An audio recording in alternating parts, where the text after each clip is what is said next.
नमस्कार, मैं हूं श्रद्धा। आप देख रहे न्यूज 18 मध्य प्रदेश छत्तीसगढ़। क्या शिवराज सरकार कर पाएगी पूरे 5 साल? क्या कांग्रेस फिर लौटेगी सत्ता में?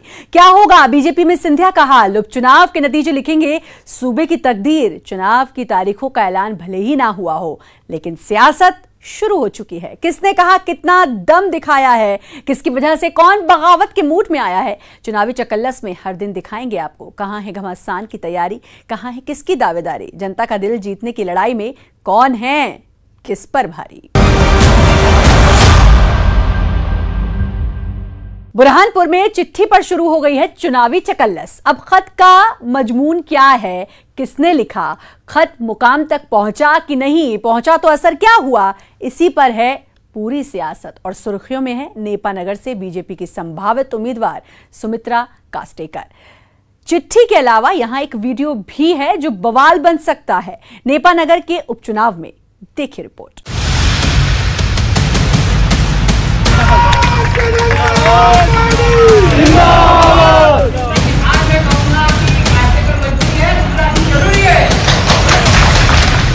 ये चिट्ठी जून 2020 की है। चिट्ठी पूर्व विधायक सुमित्रा देवी कास्डेकर ने लिखी है एसपी और डिस्ट्रिक्ट कमांडेंट को। इस चिट्ठी में नेपानगर एसडीएम विशा माधवानी की सुरक्षा में तैनात होमगार्ड सचिन वर्मा को नेपानगर से बाहर पदस्थ करने की बात कही गई है। अब इस पर आते हैं कि चिट्ठी पर सियासत क्यों हुई। असल में 3 महीने बीत जाने के बाद भी इस चिट्ठी पर कोई एक्शन नहीं हुआ और यहीं से कांग्रेस को मुद्दा मिल गया कि कमलनाथ सरकार में सुनवाई न होने का आरोप लगाकर कांग्रेस छोड़ चुकी सुमित्रा देवी की तो बीजेपी सरकार में भी सुनवाई नहीं हो रही। देखो, ये तो स्वयं सुमित्रा कास्डेकर को समझना चाहिए।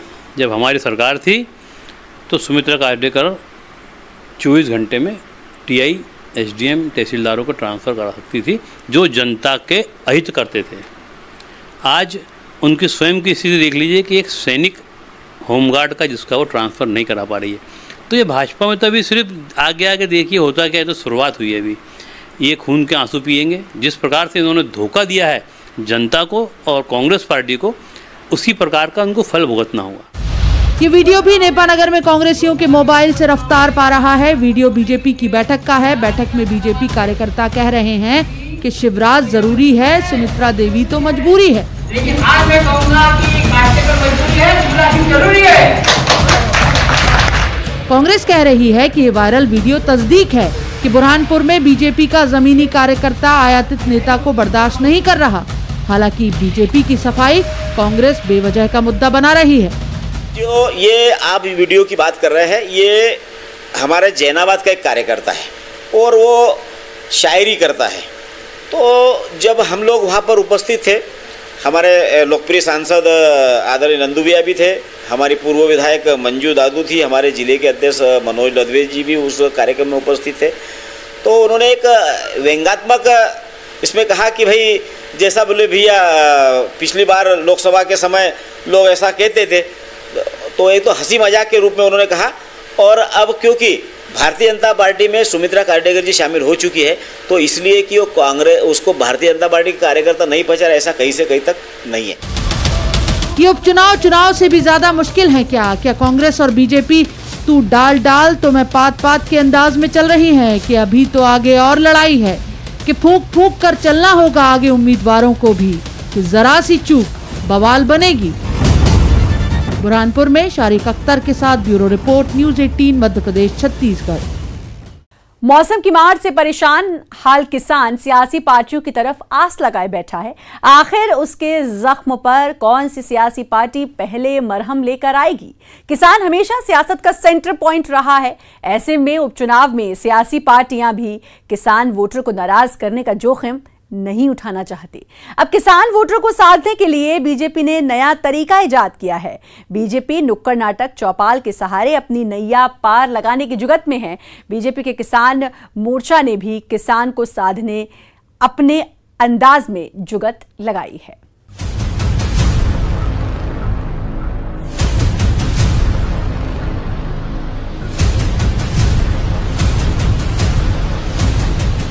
इन तस्वीरों ने न सिर्फ किसानों की नींद उड़ाकर रख दी, बल्कि सियासी पार्टियों की पेशानी पर बल्ला दिया।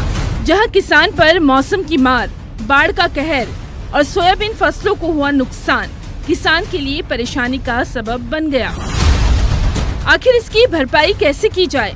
सवाल है कि क्या उपचुनाव में ये मुद्दा गरमा सकता है? क्या ये मसला सियासी पार्टियों की मुश्किल बढ़ा सकता है? इन सब को भांपते हुए बीजेपी सरकार ने किसान वोटर को साधने और उनके दिल में जगह बनाने के लिए एक नई रणनीति बनाई है। पूरी ताकत के साथ में अपनी बात किसानों को कहकर भारतीय जनता पार्टी के पक्ष में वातावरण बनाएंगे, किसानों को भारतीय जनता पार्टी के पक्ष में करेंगे और सावेर उपचुनाव विजयी बनाने में किसान मोर्चे की और किसानों की एक महत्वपूर्ण भूमिका रहेगी। किसान हमेशा से सियासत का सेंटर पॉइंट रहा है। उपचुनाव से पहले कोई भी पार्टी किसान को नाराज करने का जोखिम नहीं उठा सकती। मौके की नजाकत को भांपते हुए राज्य की बीजेपी सरकार ने किसानों को साधने की कवायद शुरू कर दी है, जिसका जिम्मा सौंपा गया है किसान मोर्चा पर। बीजेपी ने अपने किसान मोर्चा को अन्नदाताओं के पास जाकर उनकी समस्याएं सुनने और निराकरण करने के लिए सरकार से समन्वय की जिम्मेदारी सौंपी है। जहां साग का सवाल बनी सावेर में सियासी रण में उतारा गया है बीजेपी के किसान मोर्चा के प्रदेश उपाध्यक्ष प्रेम नारायण पटेल को, जो केंद्र और राज्य सरकार की किसान हितैषी योजनाओं को नुक्कड़ नाटक, चौपाल, संगोष्ठी के जरिए किसान वोटर को समझाने की बात कह रहे हैं। और कई योजना, चाहे वो बीमे की योजना हो, चाहे बिजली की योजना हो, चाहे बैंक की योजना हो, सोसाइटी में लोन देने की योजना हो, चाहे वो गेहूं खरीदी की योजना हो, चना खरीदी की योजना हो, सब में मध्य प्रदेश की सरकार और केंद्र सरकार पूरा अपना योगदान दे रही है। इन सब बातों को हम किसान मोर्चा गांव-गांव तक नुक्कड़ सभा के माध्यम से और हमारी छोटी जो संगोष्ठियां हैं उसके माध्यम से हम गांव-गांव और पंचायत स्तर तक लेके जाएंगे। हालांकि सरकार बीमे की रकम दिलाकर उनकी भरपाई करने की कोशिश कर रही है। वहीं सोयाबीन की फसल खराब होने से किसानों को हुए खामियाजे पर कांग्रेस भी इस जंग में कूद पड़ी है, जो उपचुनाव से पहले ये मौका हाथ से गंवाना नहीं चाहती। बीजेपी के इस दांव का जवाब आखिर कांग्रेस कैसे देगी? जहां कांग्रेसी नेताओं का कहना है कि तत्कालीन कमलनाथ सरकार में किसान कर्ज माफी की योजना, शुद्ध के लिए युद्ध, मिलावटखोरों पर नकेल, भूमाफियाओं पर शिकंजा के मुद्दे को जनता के दरबार में वो ले जाएगी। पूरा इंदौर शहर ही नहीं, पूरा समूचा मध्य प्रदेश इसके लिए गवाह है कि यहाँ भूमाफिया हो, शुद्ध के लिए युद्ध हो, या किसान ऋण माफी हो, या अनेक ऐसी योजनाएं थी जो कमलनाथ जी ने करी। अगर वो लेके भी जाते हैं तो उनको मुंह की खाना पड़ेगी गाँव-गाँव।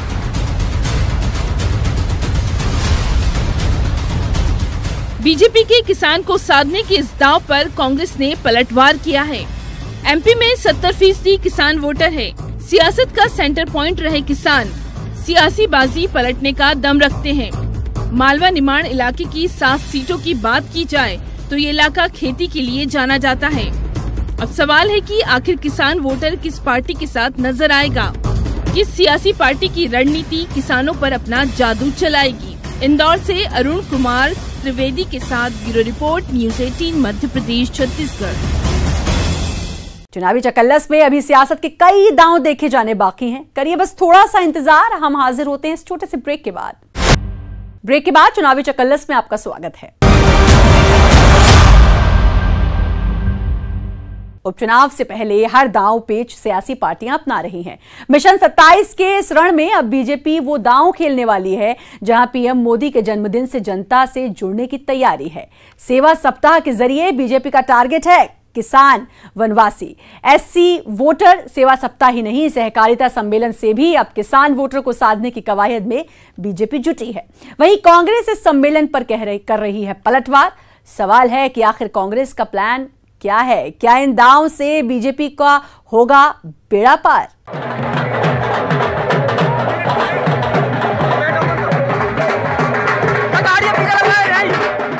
मिशन 27 उपचुनाव की 27 सीटों पर फतेह हासिल करने के लिए बीजेपी हो या कांग्रेस, दोनों नई रणनीतियां बना रही हैं। इस सियासी जंग के मैदान में बीजेपी अब एक नए प्लान के जरिए उतरने वाली है। वो प्लान है प्लान मोदी, जिसे नाम दिया गया है सेवा सप्ताह। पीएम नरेंद्र मोदी के जन्मदिन पर जनता को जोड़ने की बीजेपी की तैयारी है। 16 तारीख से विशेष अभियान है। प्रधानमंत्री जी के जन्मदिन से लेकर 1 सप्ताह तक सेवा सप्ताह के रूप में हम मनाएंगे और जितने भी सेवा के कार्य केंद्र और प्रदेश सरकार ने किए हैं उसका और प्रचार प्रसार करके उसके विस्तार करेंगे, उसके शुभारंभ करेंगे, लोकार्पण करेंगे, भूमि पूजन करेंगे और जनता को समर्पित करेंगे, क्योंकि सरकारों का दायित्व भी है, कर्तव्य भी है कि जनता का, क्षेत्र का, प्रदेश और देश का विकास करें। सेवा सप्ताह के जरिए बीजेपी का फोकस उपचुनाव की 27 सीटों पर है। 16 सितंबर से 22 सितंबर तक चलने वाले इस सेवा सप्ताह में बीजेपी का टारगेट किसान, वनवासी, स्टूडेंट होंगे। वहीं पार्टी संबल योजना के जरिए एससी वर्ग को साधने की कोशिश में है। भाई जो सरकार का फंड आएगा तो किसके लिए है सरकार का फंड? कोई नेताओं की जेब में जाने वाला तो है नहीं। ये तो नीचे गांव में आज तक आज़ादी के बाद 70 साल में आपने तो नहीं किया, 73 साल में पहली बार नरेंद्र मोदी जी ने साहब ने पैसा दिया, उसको नीचे तक जो है ना एकदम डेवलपमेंट के आधार पर हम लोग इंडस्ट्रियल डेवलपमेंट के आधार पर बढ़ाने वाले हैं। इस सेवा सप्ताह में पार्टी कार्यकर्ता से लेकर मंत्री तक जुड़ेंगे। अपने अपने विभाग के जो क्रियान्वयन होना है उनके बारे में हमने अपनी जानकारी दी है और क्योंकि चुनाव है इसलिए पार्टी के कार्यकर्ताओं को चुनाव के संबंध में जानकारी। मोदी जी के जन्मदिन से सप्ताह उस दिन हम 16 तारीख को जो पात्रता पर्ची वितरण करने वाले हैं, ऐसे अन्य 2-3 दिन 4 दिन का कार्यक्रम बन रहे हैं, उसी के संबंध में। अब बीजेपी का दूसरा दांव देखिए, जो है सहकारिता सम्मेलन, जहां उपचुनाव की 27 सीटों पर 15 सितंबर से सहकारिता सम्मेलन के जरिए किसान वोटर को साधने की कवायद में बीजेपी जुट गई है। आत्मनिर्भर भारत अभियान के तहत प्रदेश सरकार को मिले 7,500 करोड़ रुपए प्रदेश सरकार योजना के तहत सहकारी संस्थाओं के जरिए किसानों को आत्मनिर्भर बनाने का काम किया जाएगा। 7,500 करोड़ रुपए मध्य प्रदेश को दिया है हमारे पैक्स सोसाइटियों के माध्यम से। आत्मनिर्भर भारत के तहत आत्मनिर्भर नीचे का किसान ग्रामीण होगा तो आत्मनिर्भर हमारा प्रदेश होगा, आत्मनिर्भर प्रदेश होगा तो आत्मनिर्भर राष्ट्र होगा। इसलिए नीचे तक की ट्रेनिंग अभी हमने दिया। जितनी भी सरकार की योजनाएं हैं, एक से एक योजनाएं, अभी आज ही देखिए मध्य प्रदेश के 1 लाख जो स्ट्रीट वेंडर हैं, जो फुटपाथ पे काम करते, ठेले वाले हैं, रिक्शे वाले हैं, इनको फुल्की वाले हैं, इनको 10-10 हजार रुपए बिना ब्याज का दिया है। उपचुनाव वाली सीटों से सम्मेलन की शुरुआत होगी।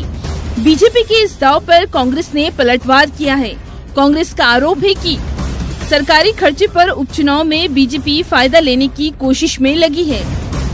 देखिए, भारतीय जनता पार्टी का सहकारिता के जो आंदोलन था उसमें उनका कोई विश्वास नहीं है।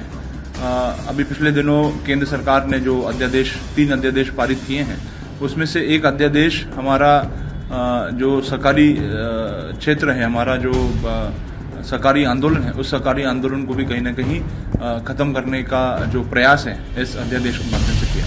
दरअसल पीएम मोदी के जन्मदिन के बहाने बीजेपी उपचुनाव वाले इलाकों में बड़ी आबादी को सरकारी योजनाओं से जोड़कर अपना वोट बैंक मजबूत करने की कोशिश में है। वहीं सहकारिता सम्मेलन में ही राडार पर किसान ही हैं। किसानों को साधने की ये मुहिम आखिर क्या रंग लाएगी और बीजेपी के इस दाव का उपचुनाव में आखिर क्या असर होगा? सवाल तो ये भी है कि कांग्रेस बीजेपी के इस दाव की कौन सी काट ढूंढ निकालेगी। भोपाल से अनुराग श्रीवास्तव के साथ bureau report, news 18 Madhya Pradesh Chhattisgarh. अब बात उनके हक की जिनके लिए हो रहे चुनाव, यानी मतदाता, जो कह रहे हैं आते हैं, वादा करके चले जाते हैं, हम वहीं पर खड़े रह जाते हैं। सांची विधानसभा के सलामतपुर के वोटर तो यही दुखड़ा सुना रहे हैं, जो अब बगावती तेवर दिखा रहे हैं। सांची विधानसभा में वोटर नेताओं से पूछ रहे हैं, सांची सांची कहो, काम कब करोगे? सांची विधानसभा के सलामतपुर में अब वोटर ने किया ऐलान, पानी नहीं तो वोट नहीं, रोड नहीं तो वोट नहीं। जो दीवार पर लिखा है उसे पढ़ने की नहीं, समझने की कोशिश कीजिए। लोकतंत्र का भाग्य विधाता होता जागरूक मतदाता। अब इस भाग्य विधाता के भाग्य में जो आया, क्या उसकी तस्वीर है जंजीर से बंधा ये हैंडपंप, ताले में कैद ये हैंडपंप, जो सांची विधानसभा के इन वोटर्स के लिए सवाल बन गया है। अब इस हैंडपंप से हम आपको पानी के लिए जद्दोजहद करती मासूम बच्ची चांदनी को दिखाते हैं। इसके लिए तो लगता है ये बाल्टी गगरी ही खेल खिलौने बन गए हैं। बचपन कैसे पानी के लिए मशक्कत में गुजर रहा है। किस गांव के रहने वाले हैं आप? तो आप पानी कहाँ से लाते हैं? मंदिर से। तो पटरी पार करके जाना पड़ता है आपको? तो आपको डर नहीं लगता पानी लाने में? लगता है डर। फिर क्यों जाते हैं आप पानी लेने? रायसेन की सांची विधानसभा के सलामतपुर में ऐसे ही बच्चियां, महिलाएं पानी के लिए भटकती हैं। पानी के लिए जान को जोखिम में डाला जा रहा है। पानी की जुगाड़ के लिए पटरी पार जाना पड़ता है। भैया पानी की बहुत मुसीबत है। हम लेन के राशन करके जात पानी भर में। हाँ, गाड़ी के नीचे से भी खुलकत भैया। ऐसे में इन लोगों का कहना है कि उन्हें किसी अनहोनी का डर सताता है, लेकिन पानी के लिए जोखिम भी उठा रहे हैं। जब पानी में भी जाते हैं स्टेशन के पास तो डर लगता है बच्चों को। वो जाते हैं, ट्रेनें आती हैं। वो आपने सचिव, सरपंच या जनप्रतिनिधियों से नहीं बोला कि हमारा प्रधानमंत्री आवास नहीं आया, हमको दिक्कत आ रही? बोला था सर का, कोई वो हमारी कोई नहीं सुनते। जब बगल में गड्ढा खुदवा दिया तो घर में बहुत सीढ़ आई। सुनिए सलामतपुर की इस महिला से। आखिर कितने साल से इनके लिए पानी का इंतजार ही है। अब बताते हैं, कोई सुनता ही नहीं है भैया। हाव हाव करके चले जात। अब डर लगा तो क्या करें भैया, पानी तो पीने हैं, पानी तो भर कर ले आने, चाहे डर लगे चाहे कछु हो। यहाँ की वोटर का दर्द सुनिए, जो कह रहे हैं चुनाव के वक्त ही सियासी पार्टियों को इनकी याद आती है। पानी की टंकी बनाने का वादा करते हैं और फिर नेता वादा भूल जाते हैं। कुछ हैंडपंप है जिनसे लाल पानी आता है। सवाल है कि क्या पानी पर वादे भी पानी पानी हो रहे हैं? और दूसरी बात है, ये रोड मोड सही नहीं बन रहा है, कीचड़ पानी हो रही है। और दूसरी बात, पानी की कमी है, नल नहीं है, हेडपम्प नहीं है। तो हेडपम्प पे ताला किसने लगाया है? ये सर ने लगाया है ताला। फिर आप पानी कहाँ से लाते हैं? वो तो कहे कऊ नल आते हैं, कऊ नहीं आते नल।